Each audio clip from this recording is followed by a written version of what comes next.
Pam Thompson Pinder here, the Knitting Machine Maverick, and today I'll be showing you how to create this wedding-inspired Airy Mohair elegant shawl. Now, why choose mohair?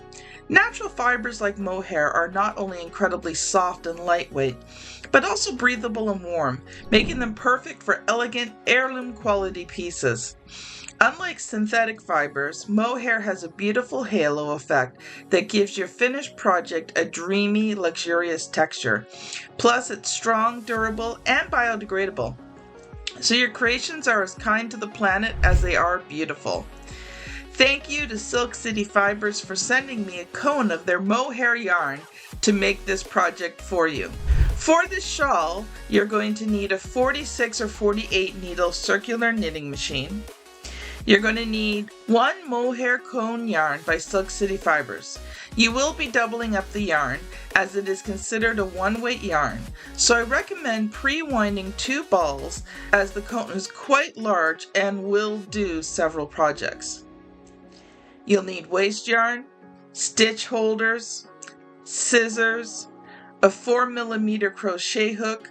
Personally, I like using the Susan Bates ones. A darning needle, and for faster production, a drill attachment with an electric screwdriver, or one of the mechanical units now available. There are 4 steps to completing this shawl. Step number 1 is making the tubes. You're going to be making 3 tubes, each of them 380 rows long. You're going to cast on with 7 rows of waste yarn to make unwinding easier. Then you're going to switch to the main mohair yarn, leaving a 5 to 6 inch tail. Crank that machine for 380 rows. Around row 60, you'll need to lift the tube and drop it back down to keep the tension good, and we'll do this about every 20 to 30 rows. Then you're going to finish with 7 rows of waste yarn and remove the project from the machine. You're going to repeat this process 2 more times to create all 3 tubes. Step number 2, closing the tube ends. Unroll the tube and turn it inside out. Tie off any yarn ends that are there securely where you changed the yarn before turning it back right side out. Using stitch markers, find the first and the last stitch of one tube end. Close the tube using the slip stitch method.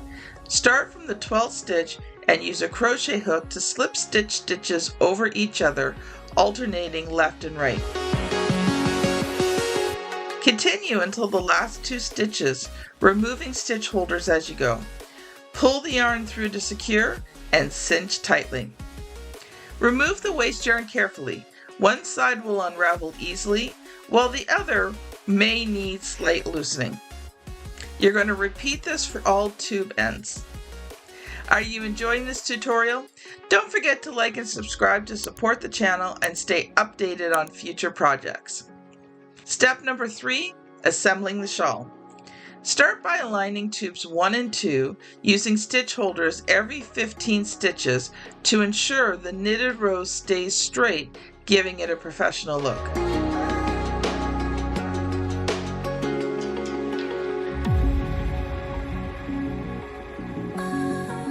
You have 2 options for joining the tubes. The first is the crochet slip stitch method. It's fast but leaves ridges.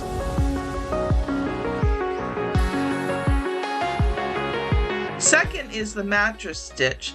It's more time consuming, but it leaves an invisible seam. The demonstration shawl was joined using the mattress stitch. You're going to then join the 3rd tube in the same way. Step number 4, weaving in the ends. For areas with multiple yarn ends, tie them 2 to 3 times securely, then use a darning needle to weave them inside the tube. Trim the excess yarn and adjust the tube so the yarn end disappears inside. For single yarn ends, weave through both tubes as needed to tighten at the end, then secure inside as before. And just like that, your mohair elegance shawl is complete. If you love this project and want to support the channel, you can find my patterns at www.circularmachineknitting.store. Now, the next video to watch is